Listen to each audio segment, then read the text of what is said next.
A las 06:17, el F-35A Lightning Dot penetra el espacio aéreo venezolano a 18.400 metros. Rumbo 192, 220 km. A las 06:23 cruza el punto IP al norte de Caracas en EMCON total, en tierra. Ningún radar convencional capta su firma. La ruta lo alinea directo hacia el Valle de Caracas. El capitán Daniel Morse, 32 años. 1680 horas en cazas de quinta generación. Fija la vista en la pantalla táctica. Lo hace con la misma disciplina que pulió en 73 misiones previas sobre territorios hostiles. Pero esta vez era diferente. Esta vez el objetivo no era un complejo militar aislado en el desierto, ni una instalación en medio de la nada. Era el corazón administrativo de una capital latinoamericana de casi 3 millones de habitantes, que comenzaban su día sin la menor sospecha de lo que estaba por ocurrir. En las calles de Caracas, el tráfico matutino ya congestionaba las principales arterias. La autopista Francisco Fajardo se extendía como una serpiente metálica de vehículos que avanzaban lentamente entre Petare y el centro. Miles de personas viajaban hacia sus trabajos en oficinas gubernamentales, bancos, comercios y ministerios, escuchando emisoras de radio que transmitían las noticias habituales sobre crisis económica, escasez y tensiones políticas que ya formaban parte del paisaje cotidiano. Nadie prestaba atención al cielo despejado de esa mañana de miércoles. Nadie miraba hacia arriba donde, invisible a simple vista y completamente ausente de cualquier radar venezolano, el F-35A continuaba su aproximación con la precisión de un bisturí, dirigido hacia un punto vital. La misión había sido autorizada 96 horas antes, en una reunión clasificada en el Pentágono, después de semanas de escalada que habían transformado lo que comenzó como fricciones diplomáticas en algo mucho más peligroso. Venezuela había desplegado sistemas antiaéreos, avanzados en posiciones cada vez más agresivas. Había incrementado sus patrullas navales en el Caribe con comportamientos que Washington consideraba provocativos, y lo más grave, había comenzado a interferir electrónicamente con aeronaves de vigilancia estadounidenses en espacio internacional.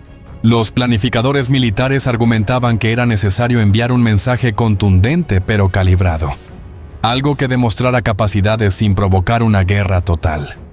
El objetivo seleccionado fue el Palacio de Miraflores, no para destruirlo completamente, sino para inutilizar su torre de comunicaciones Príncipe y dejar claro que ninguna instalación, por simbólica que fuera, estaba fuera del alcance estadounidense. Morse llevaba en su bahía interna 2 bombas GBU-39B de diámetro pequeño, cada una con 93 kits de explosivo de alta precisión y sistemas de guía GPS y INS con error circular probable de menos de 3 metros. Las coordenadas habían sido verificadas 3 veces por diferentes analistas. El punto de impacto designado era la estructura de comunicaciones en el ala norte del complejo presidencial. Específicamente, una torre de transmisiones de 45 esto que coordinaba las comunicaciones gubernamentales cifradas. La hora de impacto calculada: 1 de la mañana. Un momento en que el edificio estaría parcialmente ocupado, pero sin las concentraciones masivas de personal de horas posteriores. A las 06:28, María Fernanda Torres, secretaria administrativa de 34 años, que trabajaba en el Ministerio de Relaciones Interiores, ubicado a 800 metros de Miraflores, estacionaba su Toyota Corolla en el pequeño parqueadero subterráneo del edificio. Pensaba en la reunión de las 9, en los documentos que debía preparar, en la conversación pendiente con su supervisor sobre el aumento salarial que necesitaba desesperadamente. Tomó su bolso, apagó el motor y caminó hacia los ascensores, sin imaginar que en menos de 13 minutos su rutina se desintegraría junto con toda sensación de normalidad. 3 pisos arriba, el guardia de seguridad, Ramón Castillo, Tomaba su segundo café del turno mientras observaba distraídamente las pantallas de las cámaras que mostraban los pasillos vacíos del edificio gubernamental, aún adormecido. En Miraflores, el teniente coronel Gustavo Herrera, jefe de seguridad del complejo presidencial, completaba su ronda matutina. Herrera, veterano de 22 años en funciones de protección ejecutiva, había desarrollado una rutina casi obsesiva: revisar personalmente cada acceso, verificar el estado de los sistemas electrónicos de vigilancia, confirmar la presencia de los equipos de guardia en sus posiciones. Esa mañana todo estaba en orden. Las cámaras funcionaban, los escáneres de acceso operativos. El personal en sus puestos subió a la torre de comunicaciones para el chequeo final, intercambiando saludos con los técnicos que monitoreaban los sistemas de transmisión cifrada que mantenían al gobierno conectado con sus delegaciones militares y diplomáticas. Observó por la ventana el Valle de Caracas, extendiéndose hacia el norte, las montañas del Ávila recortándose contra el cielo azul brillante. El tráfico denso pero fluyendo, todo normal, todo bajo control, a 140 kilómetros de distancia. Morse ejecutó el protocolo de prelanzamiento. Su radar APJ-81 permaneció en modo pasivo recibiendo datos del avión E-3 Sentry, que orbitaba sobre aguas internacionales al norte. No necesitaba emisiones activas que pudieran alertar a los venezolanos. Los sistemas de fusión de sensores del F-35A le proporcionaban una imagen táctica perfecta construida a partir de múltiples fuentes satélites. Interceptación de señales, radar del Sentry, incluso las cámaras infrarrojas de su propio sistema DAS, que detectaban firmas térmicas en un radio de 360 Do. En su pantalla, Caracas aparecía como un mapa tridimensional con capas de información superpuestas. Pudo ver el complejo de Miraflores resaltado en verde, las coordenadas exactas de la torre de comunicaciones parpadeando en el centro de su retícula. Presionó el botón de armado de armas. Las computadoras de las dos GBU-39B ejecutaron sus out-verificaciones en milisegundos. Sistemas de guía funcionales, aletas de control operativas, coordenadas GPS cargadas y verificadas, altitud óptima de lanzamiento alcanzada, distancia al objetivo. Las bombas estaban listas, Morse estaba listo. Pero su mente, entrenada para ejecutar órdenes sin dudar, procesaba simultáneamente algo incómodo que nunca antes había sentido en 73 misiones previas. Abajo no había un búnker terrorista ni una instalación militar en zona despoblada. Abajo había una ciudad viva, millones de personas que en ese momento desayunaban, se duchaban, llevaban a sus hijos a la escuela, completamente ajenos a que en cuestión de minutos su mundo cambiaría para siempre. A las 06:32, Morse transmitió el mensaje codificado que confirmaba el punto de no retorno Halcón 1 en posición de lanzamiento. Objetivos adquiridos. Solicito autorización final. La respuesta llegó 8 segundos después, desde el puesto de comando en el Comando Sur. Halcón 1 autorizado. Ejecute según protocolo planeado. Morse respiró profundo. Posicionó su mano sobre el interruptor de liberación de armas. Verificó una última vez las coordenadas en su pantalla. Todo correcto. Todo según el plan. Presionó el botón 2 veces en rápida sucesión. Las bahías de armas del F-35A se abrieron durante exactamente 1.3 segundos. El tiempo justo para que las dos GBU-39B se separaran del avión mediante pequeños pistones neumáticos. Las bombas cayeron libre durante 2 segundos antes de que sus alas plegables se desplegaran automáticamente con un chasquido hidráulico, transformándolas de proyectiles en planeadores guiados. Los sistemas de navegación se activaron instantáneamente, recibiendo señales de los satélites GPS en órbita, calculando trayectorias óptimas que las llevarían desde 18,400 metros de altitud hasta sus objetivos con precisión quirúrgica. El tiempo estimado de vuelo: 4 minutos y 38 segundos. Morse cerró las bahías de armas. Ejecutó un giro suave de 180 y aceleró hacia el norte, alejándose de Venezuela mientras las bombas continuaban su descenso silencioso e invisible hacia Caracas.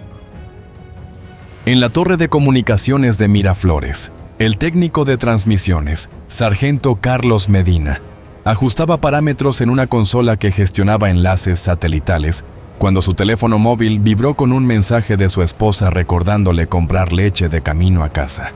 Sonrió y guardó el teléfono. A su lado, su compañero de turno revisaba logs de mantenimiento mientras tomaba sorbos de café tibio. Ninguno de los dos sabía que en ese momento, a 14.000 met sobre sus cabezas, 2 bombas de 113 kiloclos descendían en trayectorias perfectamente calculadas hacia el edificio donde trabajaban, ajustando constantemente sus aletas de control para compensar vientos en altura, densidad atmosférica variable y la rotación misma de la Tierra. María Fernanda Torres salió del ascensor en el tercer piso del Ministerio de Relaciones Interiores. El pasillo estaba silencioso. Apenas unos pocos funcionarios madrugadores preparando sus oficinas para la jornada. Encendió las luces de su cubículo, dejó su bolso en el cajón inferior del escritorio y conectó su computadora. La pantalla tardó 30 segundos en cargar el sistema operativo. Mientras esperaba, miró por la ventana hacia Miraflores, visible a lo lejos, su arquitectura colonial destacándose contra el paisaje urbano. Era una vista familiar que había observado 1 veces sin prestarle atención especial. Esta mañana tampoco lo hizo. A las 06:38, las 2 bombas GBU-39B alcanzaron los 3.000 metros de altitud, todavía descendiendo en ángulos poco profundos que maximizaban su alcance horizontal. Sus buscadores de guía terminal se activaron. Cámaras infrarrojas de alta resolución, escaneando el terreno por delante, comparando lo que veían con imágenes de referencia almacenadas en sus memorias. El sistema identificó el complejo de Miraflores, verificó que la aproximación era correcta y continuó refinando la trayectoria. A 2.000 metros, los motores de las aletas de control hicieron ajustes finales cada 0. 3 segundos. Correcciones minúsculas que aseguraban que cada bomba impactaría exactamente donde había sido programada. El teniente coronel Herrera bajaba las escaleras desde la torre de comunicaciones hacia su oficina en el 2º piso, cuando sintió una vibración leve que le hizo detenerse. No fue un sonido, sino una sensación física casi imperceptible, como si el edificio hubiera respirado. Frunció el ceño. Probablemente nada. Tal vez un camión pesado pasando por la avenida continuó bajando. 3 segundos después, a las 06:39 y 47 segundos. La primera GBU-39B atravesó el techo de la torre de comunicaciones a 890 km/h. La bomba perforó 3 capas de concreto reforzado y estructura metálica como si fueran papel, penetrando completamente hasta el nivel donde se ubicaban los servidores principales y equipos de transmisión. La espoleta de retardo programada para 0.01 segundos permitió que la bomba se internara profundamente en el edificio antes de detonar. Cuando la ojiva de 93 kilóvolts explotó, liberó una energía devastadora concentrada en un espacio cerrado. Las paredes interiores se pulverizaron. Los servidores, consolas, antenas y sistemas eléctricos se desintegraron en una fracción de segundo. La estructura de soporte colapsó y los 3 pisos superiores de la torre se derrumbaron sobre sí mismos en una cascada de concreto, acero retorcido y polvo. La segunda bomba impactó 2 o 8 segundos después, golpeando el ala administrativa del edificio a 40 metros de la primera explosión. Esta detonación fue igualmente precisa, destruyendo salas de conferencias, oficinas ejecutivas y enlaces de comunicación secundarios. La onda de choque, combinada de ambas explosiones, rompió ventanas en un radio de 600 metros. Sacudió edificios hasta 2 kilómetros de distancia y generó un sonido ensordecedor que retumbó por todo el Valle de Caracas, como un trueno nacido de la tierra misma. María Fernanda estaba escribiendo un correo electrónico cuando todo el edificio tembló violentamente. Su monitor cayó del escritorio y se estrelló contra el suelo. Las luces parpadearon. Las alarmas de incendio comenzaron a sonar en todos los pisos simultáneamente. Gritó sin saber exactamente por qué, solo sabiendo que algo terrible había ocurrido alrededor de ella. Otros empleados salieron corriendo de sus cubículos con expresiones de pánico. «¡Fue un terremoto!», gritó alguien. «¡No vino de Miraflores!», respondió otro señalando por la ventana, desde el tercer piso. María Fernanda pudo ver la columna de humo negro elevándose desde el complejo presidencial. Llamas naranjas lamían los escombros de lo que había sido la torre de comunicaciones. Fragmentos de vidrio cubrían las calles circundantes como nieve mortal. Vehículos de emergencia ya comenzaban a converger con sirenas que añadían más capas al caos sonoro. Su cerebro luchaba por procesar lo que estaba viendo. Miraflores, el símbolo del poder gubernamental venezolano, estaba ardiendo. El teniente coronel Herrera había sido lanzado contra la pared por la primera explosión. Su hombro derecho impactó el concreto con fuerza suficiente para dislocarlo parcialmente. Pero la adrenalina bloqueó el dolor. Se puso de pie tambaleándose con los oídos zumbando por la sobrepresión. A través del polvo que llenaba el pasillo, pudo ver grietas recorriendo las paredes. Placas del techo colgando peligrosamente. Cables eléctricos expuestos chisporroteando. Gritó órdenes que ni él mismo podía escuchar completamente. Evacuación. Todo fuera del edificio. Ahora en la torre de comunicaciones, o lo que quedaba de ella. El sargento Medina y su compañero habían muerto instantáneamente. La explosión los había alcanzado antes de que sus cerebros pudieran siquiera registrar peligro. No hubo tiempo para miedo ni para comprender. Simplemente dejaron de existir en una fracción de segundo, convertidos en parte de la nube de escombros que ahora caía sobre el complejo. Las cámaras de seguridad del edificio, que aún funcionaban, capturaron escenas de evacuación caótica. Personal gubernamental corría por escaleras, algunos ayudando a compañeros heridos, otros simplemente huyendo presa del pánico puro. El sistema de rociadores se activó automáticamente, pero con presión de agua errática. Las comunicaciones internas estaban muertas. Los teléfonos fijos no funcionaban. El personal de seguridad intentaba coordinar la evacuación gritando instrucciones, mientras revisaban oficinas buscando rezagados. Afuera, en las calles de Caracas, el tráfico se detuvo completamente. Miles de conductores salieron de sus vehículos para observar la columna de humo que ahora alcanzaba cientos de metros de altura. Las emisoras de radio interrumpieron su programación con reportes confusos y fragmentados. Explosión en causas desconocidas. Múltiples heridos. Los teléfonos celulares saturaron las redes mientras millones de caraqueños intentaban simultáneamente llamar a familiares, compartir videos, buscar información. Las redes sociales explotaron con especulaciones: ataque, accidente, sabotaje interno, guerra. En el Ministerio de Relaciones Interiores, el guardia Ramón Castillo coordinaba la evacuación del edificio por protocolo. Aunque no había daño estructural visible. Salida ordenada por las escaleras, sin empujar. Repetía mientras guiaba a los empleados hacia las salidas de emergencia. María Fernanda bajó 3 pisos agarrándose del pasamanos, con las piernas temblando, intentando procesar lo que acababa de presenciar. Cuando salió a la calle, el aire olía a concreto pulverizado mezclado con humo químico. Sirenas llenaban el valle desde todas direcciones.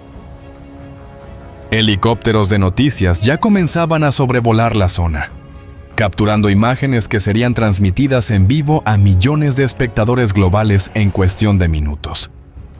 Las primeras ambulancias llegaron a Miraflores a las 06:44, apenas 5 minutos después del impacto.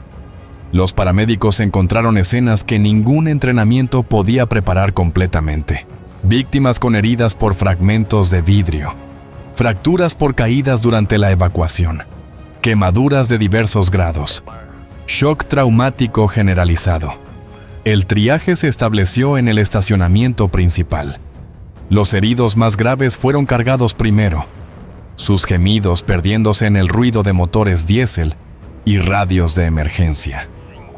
El conteo preliminar de víctimas comenzó. 8 muertos confirmados, incluyendo los 2 técnicos en la torre, 17 heridos graves, 32 heridos leves.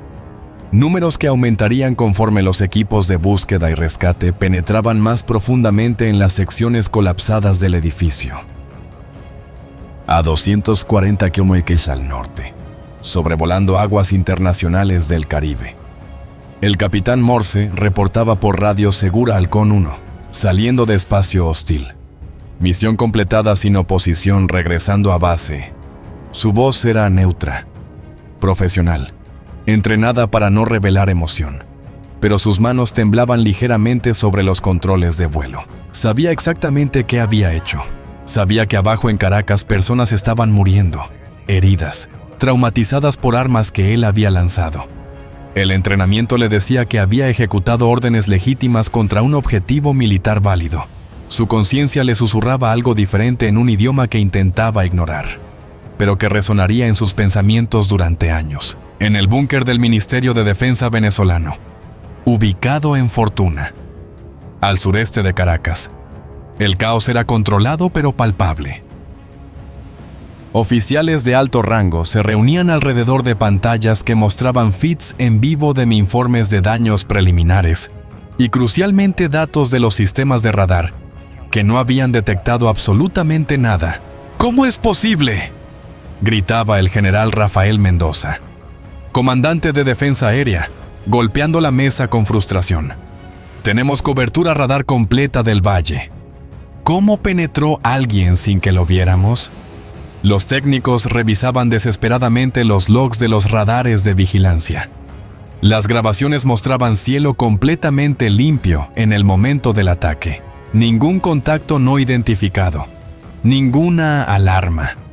Los sistemas habían estado operando normalmente, barriendo el espacio aéreo cada 3 segundos, pero no habían visto nada. La conclusión era inevitable y aterradora. Quienquiera que hubiera atacado poseía tecnología de sigilo tan avanzada que los sistemas venezolanos eran completamente ciegos ante ella. El general Mendoza sintió un frío en la boca del estómago. Si Estados Unidos podía golpear Miraflores sin ser detectado, entonces ninguna instalación en Venezuela estaba segura. Absolutamente ninguna. A las 07:15, el presidente venezolano, evacuado a un búnker seguro, inmediatamente después del ataque, convocó una reunión de emergencia del Gabinete de Seguridad Nacional.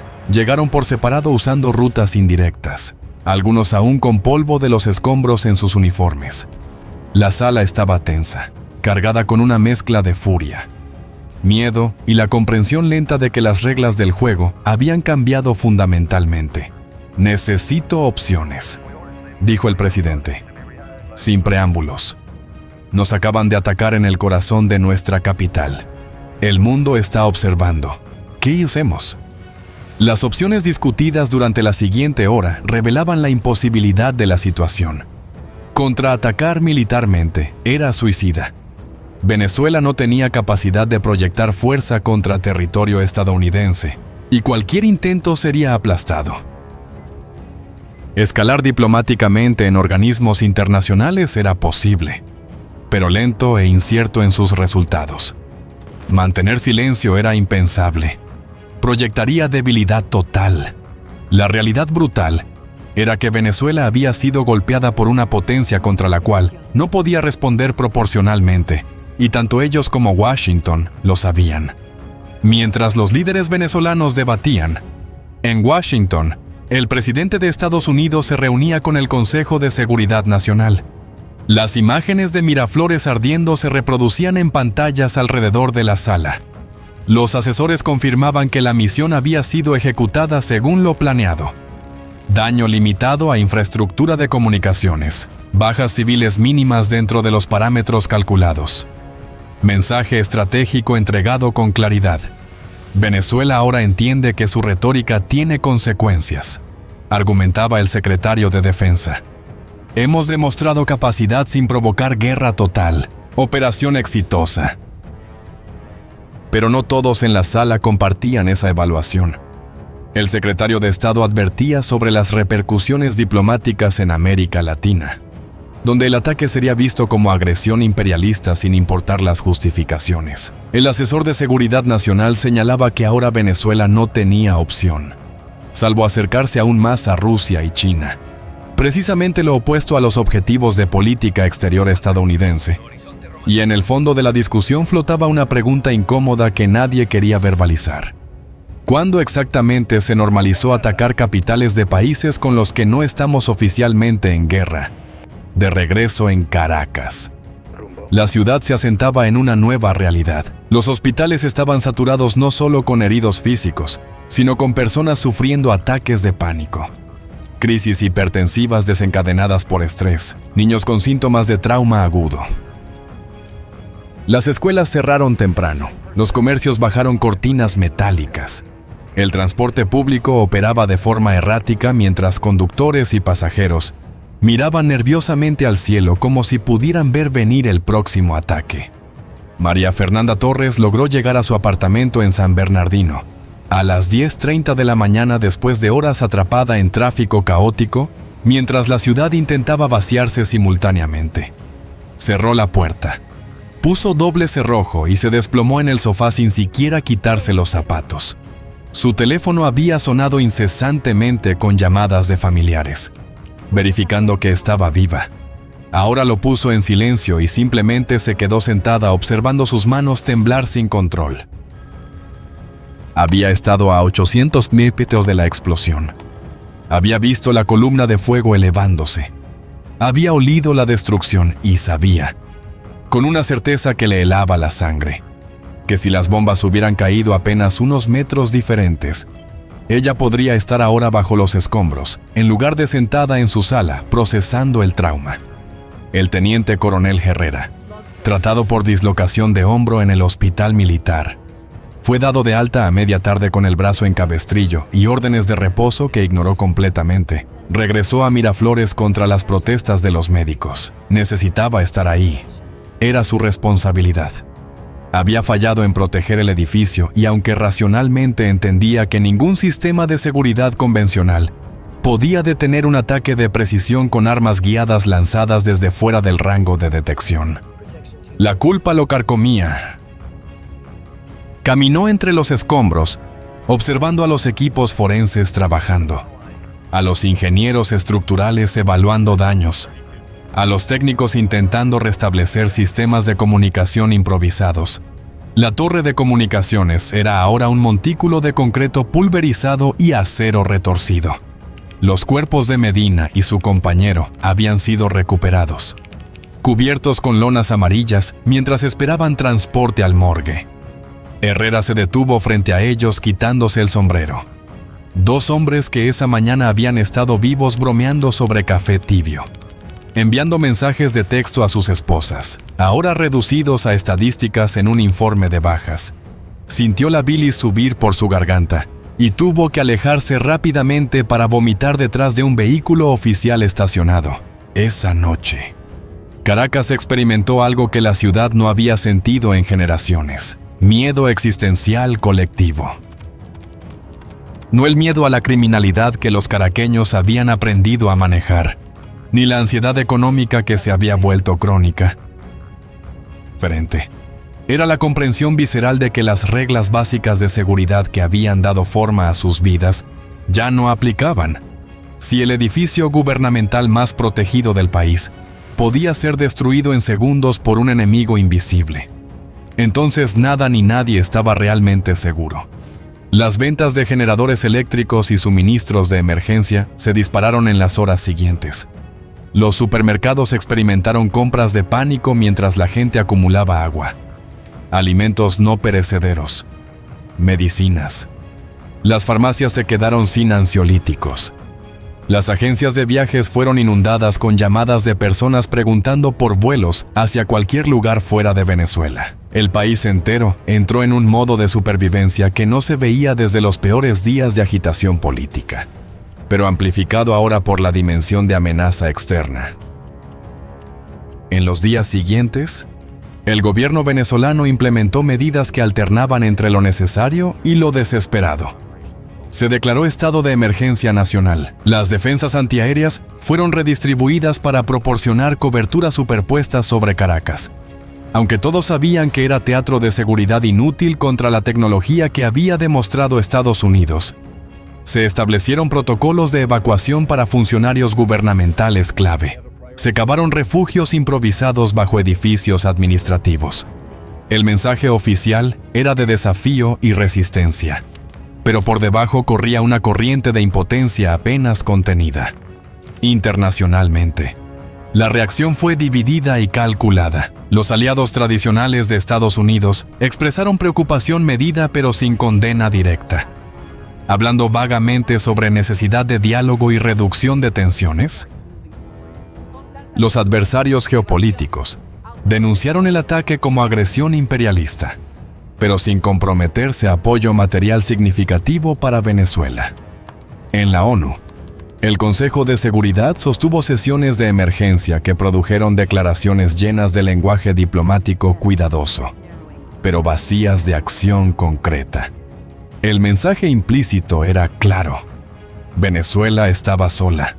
El capitán Morse aterrizó en su base 8 horas después del ataque. Fue recibido con felicitaciones formales de su comandante, un debriefing técnico que duró 2 horas, y luego fue enviado a sus habitaciones con órdenes de descansar.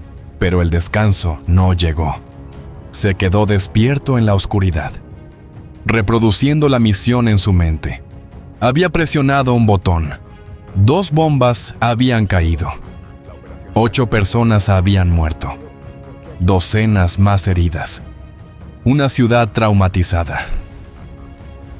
Él había sido el instrumento de ese resultado, y aunque las cadenas de comando, las justificaciones estratégicas y los protocolos legales lo separaban formalmente de la responsabilidad moral directa, sabía que esa separación era una ficción conveniente para permitirle dormir por las noches, excepto que ahora no podía dormir.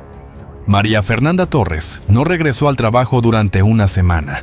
Su supervisor le concedió licencia médica sin hacer preguntas, entendiendo que había experimentado algo que requería procesamiento. Pasaba días enteros en su apartamento, alternando entre mirar televisión sin realmente ver nada e intentar leer sin poder concentrarse. Sus amigas la visitaban, intentaban consolarla. Le decían que había tenido suerte y tenía razón en eso.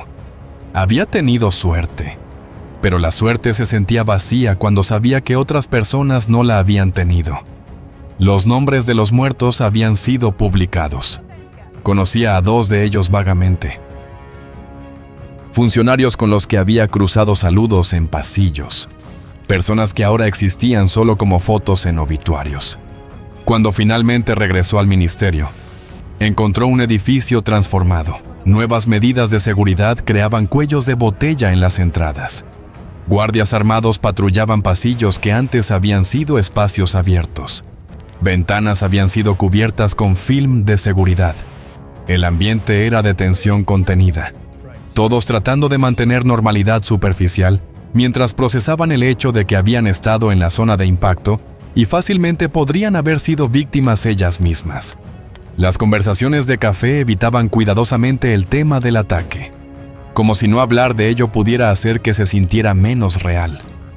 El teniente coronel Herrera nunca volvió a ser el mismo. Continuó trabajando, cumplió con sus deberes, coordinó la reconstrucción de los sistemas de seguridad, pero algo fundamental se había roto en él. La confianza en su capacidad de proteger se había evaporado, reemplazada por la comprensión amarga de que en el mundo moderno, con las armas modernas, la defensa era frecuentemente ilusoria. Podías tener todos los protocolos correctos, todos los sistemas funcionando, todo el personal entrenado y aún así ser destruido en segundos por amenazas que nunca viste venir. Comenzó a beber más. Su matrimonio de 18 años comenzó a tensarse bajo el peso de un hombre que regresaba a casa cada noche, pero que mentalmente nunca salía de los escombros de Miraflores. El trauma del ataque se manifestó de formas que iban más allá de las víctimas directas. Psicólogos en Caracas reportaron incrementos masivos en consultas por ansiedad, depresión, trastorno de estrés postraumático. Niños desarrollaban miedos irracionales a ruidos fuertes. Adultos evitaban edificios altos. Las ventas de seguros de vida se dispararon mientras la gente confrontaba su mortalidad de formas nuevas y urgentes. La ciudad había sido herida en formas tanto visibles como invisibles, y la cicatrización sería lenta, incompleta, y dejaría marcas permanentes. Meses después, cuando los escombros habían sido removidos y las estructuras dañadas parcialmente reconstruidas, Miraflores mostraba las señales de transformación forzada. La nueva torre de comunicaciones era más baja, más distribuida, diseñada con redundancias que hacían que un solo impacto fuera menos catastrófico. Pero todos entendían la futilidad de estas medidas. Si Estados Unidos decidía atacar nuevamente, lo haría y ninguna cantidad de concreto reforzado o sistemas de respaldo cambiaría ese cálculo fundamental de poder.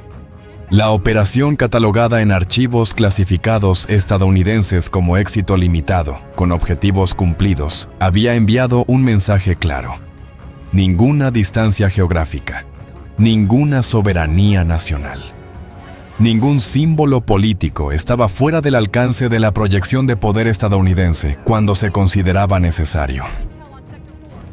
Para Venezuela, el mensaje recibido fue igualmente claro, pero más oscuro.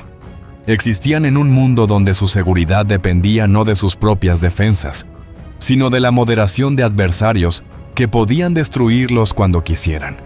La narrativa oficial en ambos países solidificó en versiones mutuamente exclusivas de los eventos. En Washington, la historia era de una operación quirúrgica contra infraestructura militar legítima después de provocaciones venezolanas sostenidas. En Caracas era un ataque terrorista contra instituciones democráticas soberanas. Ambas narrativas contenían elementos de verdad.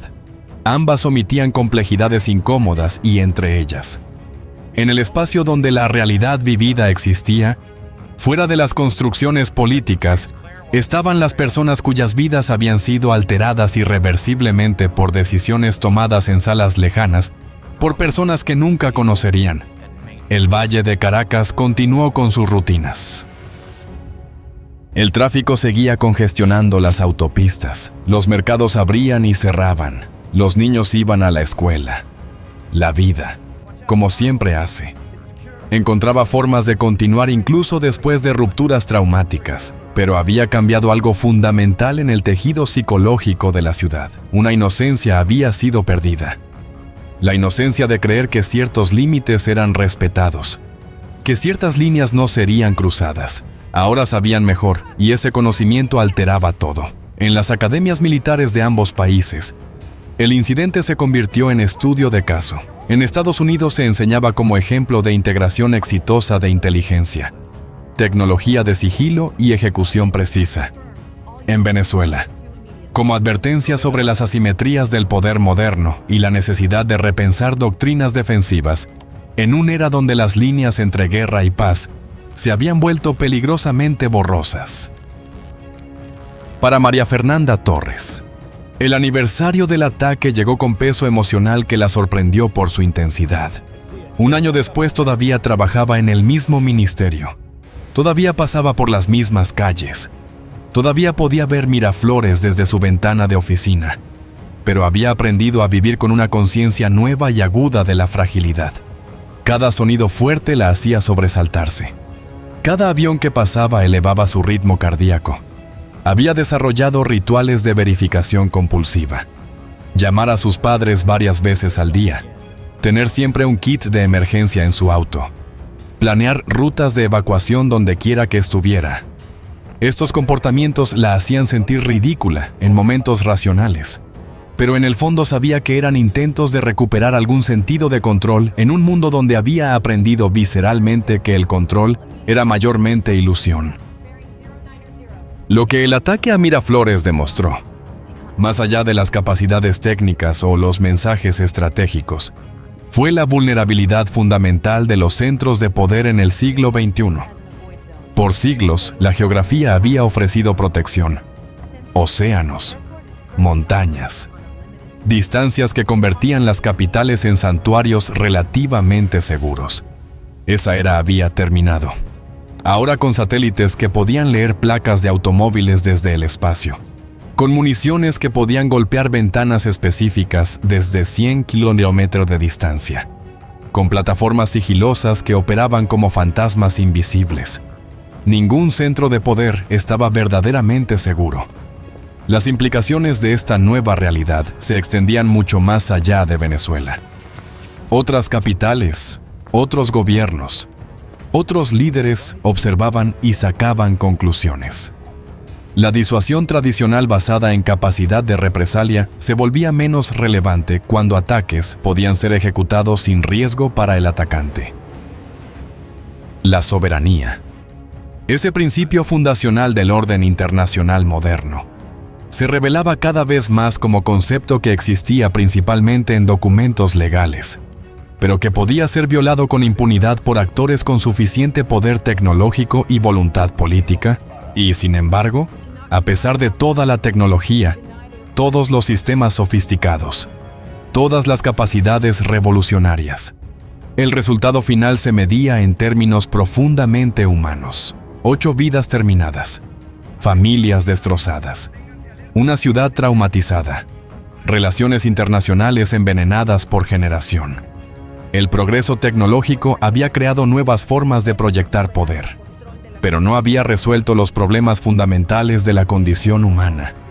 La propensión al conflicto, la incapacidad de empatizar a través de distancias geográficas y culturales, la tendencia de convertir a otros en abstracciones que permiten violencia sin conciencia completa de sus consecuencias.